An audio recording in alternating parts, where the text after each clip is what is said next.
Здравствуйте, интервью на БСТ. В студии Алия Тагирова. Я представляю вам гостя нашего эфира. Это Анастасия Гулявина, программный директор Института советников. Запускается пятый поток социальных изменений, которые будут распространяться по всей стране. Начинаются они в столице Башкортостана. Анастасия, чуть подробнее о новой программе, с которой вы начинаете этот новый поток.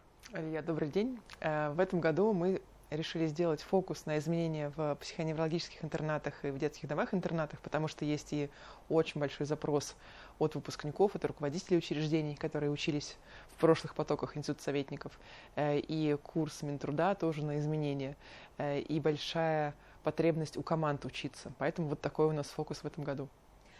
Анастасия, вот что касается социальных изменений в психоневрологических интернатах, как вы считаете, вот первое, на что нужно обратить внимание? Я не знаю, материальная база, подготовка специалистов. У меня есть такое представление, что самое главное, мне кажется, это то, что сегодня в интернатах нет места. У нас очередь в республике 500 человек. Вот к каким изменениям мы должны идти? Прежде всего стоит посмотреть, сесть команды интерната, понять, где быстрые изменения возможны для того, чтобы жизнь тех, кто проживает, стала лучше, и научиться работать командой, потому что ресурсы часто находятся гораздо ближе, чем кажется. Эти ресурсы можно использовать, я имею в виду и волонтеры, и компании, которые готовы помогать, и творческие личности, которые тоже часто приезжают, что-то стараются делать, и семьи, которые готовы включаться. Вот это самое первое. Потому что когда есть быстрые победы, возникает мотивация. Когда есть разнообразные ресурсы для изменений, ты понимаешь, что можешь больше. Когда есть команда, ты мечтаешь о том, куда можешь прийти. А вот дальше начинается стратегия, то, о чем вы говорите. Не хватает мест, как-то, может быть, нужно переформировать все эти учреждения. Это уже такие стратегические вопросы, но база всегда с простых шагов. Вся страна приезжает учиться в Институт советников. В этом году какие регионы? В этом году у нас 44 участника из 10 регионов и 20 учреждений. Казалось бы, капля в море, но на самом деле это порядка 5500 проживающих. То есть это большое количество жизней, которые будут затронуты. Регионы от Ленинградской области, даже от Псковской области, самая западная наша область, и до Якутии, то есть практически вся страна. Курс начинается именно с Башкортостана, с наших учреждений. Особенность института – это такая практикоориентированность, то есть ваших студентов вы везете именно туда, где, вот в этот раз живут люди в психоневрологических интернатах. Почему была выбрана Уфа и куда поедут студенты? Республика Башкортостан – постоянный участник программы, команды у нас учились не одна, мне кажется, несколько уже очень успешных. И всегда очень открыто руководство республики к тому, чтобы показывать, что уже получилось, что можно еще менять. Поэтому вот это для нас важно, чтобы это была не образцово-показательная такая выставка достижений народного хозяйства, а готовность к диалогу. Вот поэтому мы здесь, такая давняя дружба и сотрудничество. Мы поедем в Салаватский ПНИ, в Серафимовский ДДИ и, конечно, не можем обойти стороной Уфимский хоспис, как такой пример того, как все может быть с самого начала сделано в интересах человека. Ну вот вы говорите о том, что командой будете обучать. То есть это врачи, это, может быть, директора учреждений, то есть вот кто в командах? Это всегда директор учреждения, потому что именно он инициирует изменения. А дальше те, кто прошел отбор. Есть команды, в которых есть врач-психиатр, например. Есть те, где прошли отбор социальные работники или воспитатели, или эрготерапевты. Очень зависит от учреждения. Что касается педагогов, которые будут обучать, кто это будет, с какими лекциями? У нас, как обычно, такой широкий спектр от узкопрофессиональных лекций. Например, буквально сейчас, пока мы с вами общаемся, Анюта Федермейстер читает лекцию об антропологии ПНИ, то есть откуда вообще все взялось, как все развивается, до общеобразовательных лекций, которые тоже очень такая ценная для нас история. Например, лекция о коммуникациях всегда читает Александр Семин. И это такой тоже один из хитов, потому что вдруг оказывается, что наша сложная тема, сложная для понимания, может быть преподнесена так, что каждый хочет стать, если не участником, то хотя бы таким внимательным наблюдателем. Институт советников уже набирает пятый поток. Вот за эти 5 лет вы пристально наблюдали, развивали вот эту вот нить на сегодняшний день. Есть ли какие-то у вас лично предположения, как нужно создавать социальные изменения? Ну, что-то, может быть, изменилось с того первого года? Могу сказать, что не изменилось, потому что контекст каждый год меняется. Мы меняем тему, состав участников. Но что остается прежним, и во что я очень верю, и вся команда, это такой подход диалога, межсекторного взаимодействия, межрегионального сотрудничества, потому что каждый силен в своем, и если вдруг мы находимся в диалоге вокруг одной важной для всех проблемы, решение находится гораздо быстрее, ресурс находится быстрее. Часто между регионами возникает обмен какими-то практиками, которые уже работают, и не нужно их изобретать.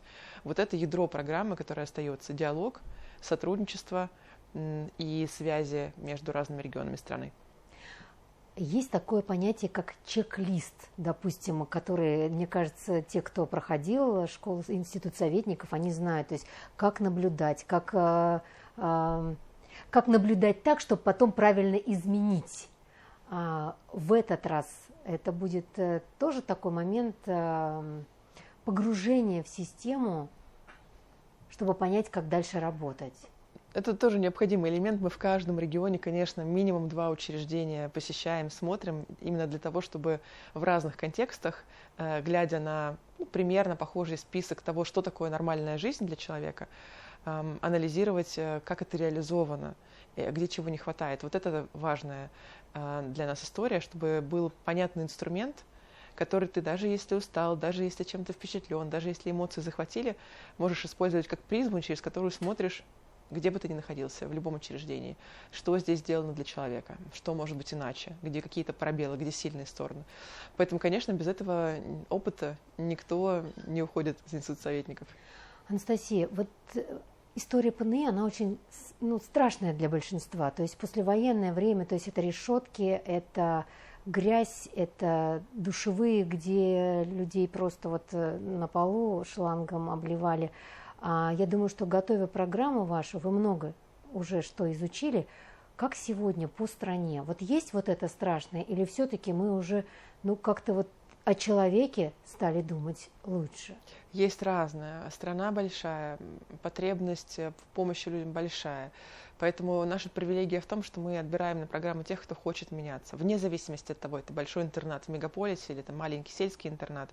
Это те сотрудники, те директора, которые говорят, мы хотим, чтобы было иначе. Поэтому даже если материальная база пока что страдает, даже если пока что не внедрены какие-то передовые методы, это люди, которые горят своим делом и готовы делать эти шаги. Те, у кого вот так, как вы описали, они просто бы не стали участниками программы. Но мы верим, что чем больше процент директоров или команд, которые знают и умеют делать в интересах человека, тем больше ситуация в целом станет меняться, потому что вдруг изменится норма. Вы знаете, как бы благотворительность с умом, наконец-то мы стали понимать, как оказывать помощь. Наконец-то люди стали понимать, что не надо вести накануне Нового года детские сладкие подарки во все детские дома. И мастер-классы даже, казалось бы, вот доброе дело, но с другой стороны, когда ребенок вырастет, что ему с этими знаниями делать? Благотворительность с умом в сфере развития психоневрологических интернатов. Это что? Что в целом общество должно делать? Иногда это очень простые вещи. Приехать, например, погулять по территории интерната с теми, кто не может сам передвигаться. А количество персонала в интернате не позволяет каждого индивидуально с беседой прогуливать там где-то в Березках. Представьте, человек не может сам, предположим, выехать на прогулку, или он, в принципе, нуждается в общении, в диалоге. У него нет вот такого значимого другого друга, может быть, партнера, может быть, того, кто молча просто катает его инвалидное кресло. Можно начинать с таких простых вещей, да, редко включаться, и дальше находить для себя пространство интересное и посильное. Потому что я, например, видела потрясающих вдохновленных художников, которые расписывали стены. Они не взаимодействовали плотно с проживающими, то есть это не было такое волонтерство именно человек в человек, но они меняли ситуацию к лучшему, и жизнь как-то делали более симпатичной. Есть те, кто приезжает на Дни красоты, есть те, кто студенты, например, агротехнического колледжа, помогают ухаживать за садом. Спектр того, что можно делать, очень широк, поэтому главное понять, что я умею, что для меня посильно, чтобы это не было таким способом себя заставить, да, отжать из себя доброе дело, которое уже перестает быть в радость, и найти точку, потому что точек приложения очень много. Вот смотрите, психоневрологический интернат, к сожалению, такая система была, есть и будет. Сегодня есть сопровождаемое проживание. Мне кажется, завтра мы вообще о чем-то новом придумаем. Но все равно остается у людей в сознании, что ну вот не хотелось бы своего близкого отправлять в интернат. Вы очень глубоко погружаетесь вот в тему социальных изменений, лично ваше представление. Вот тема, когда ментальное нарушение у человека, он взрослый, ему уже может быть за 40, за 50, 60, какая идеальная жизнь у него должна быть? Мне кажется, что очень зависит от человека, от его потребностей в общении, в движении и так далее. Мы говорим, что семья – это всегда хорошо. Вот, но вот эта идеальная жизнь, это же не просто где он находится, в учреждении или дома, а что еще он может делать, что его окружает. И поэтому так ответить на вопрос идеальности я не могу. Я скажу, что да, это скорее те, кто тебе близок, те, кто тебя знает тебя лично, может быть, наблюдал твою историю жизненную. Будет ли это только семья или соседи, или местное сообщество, или какие-то помогающие организации. Это зависит уже от человека, от его сложности, его жизни и от местоположения. Вот. Но близкий круг, да, и действия в интересах конкретной личности тоже. Потому что нет чек-листа. Я уверена, что если мы обсудим, как мы любим проводить выходные, это могут быть радикально разные, даже у нас какие-то параметры. Также и у любого человека с любыми особенностями. Каждая группа у вас начинает с новой фразы. В этом году, я так поняла, строить мосты, а не стены. Я вот тоже за эти мосты. Но давайте вот поясним нашим зрителям в плане социальных изменений в психоневрологических интернатах. Что такое эти мосты? Для нас это всегда мосты между разными участниками процесса изменений.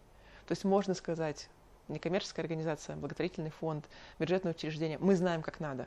У нас есть право, или у нас есть ресурс, или у нас есть опыт, но это не будет действием совместным в интересах того, чтобы стало лучше человеку, которому нужна наша помощь. Поэтому, когда мы говорим о местах, мы говорим, конечно, о том, чтобы выстраивать эту систему поддержки вокруг человека. Есть бесконечно важные сильные стороны у журналистов, у госслужащих, у представителей бизнеса, некоммерческих организаций. Свои сильные стороны, которых нет у всех остальных. Вот. Но в то же время у нас чего-то нет, что есть у тех, с кем могли бы сотрудничать. Вот. Чем больше таких мостиков, тем сильнее наша способность поддерживать. Спасибо огромное вам за эти мосты, которые вы прям, знаете, мне кажется, все прочнее и прочнее с Республикой Башкортостан, то есть Институт советников и Республика.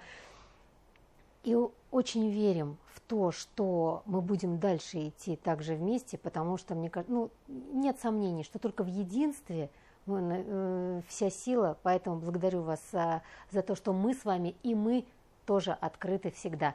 Спасибо огромное, дорогие друзья. Я напомню, что гостем интервью была Анастасия Гулявина, программный директор Института советников, который в эти дни работает в нашей республике.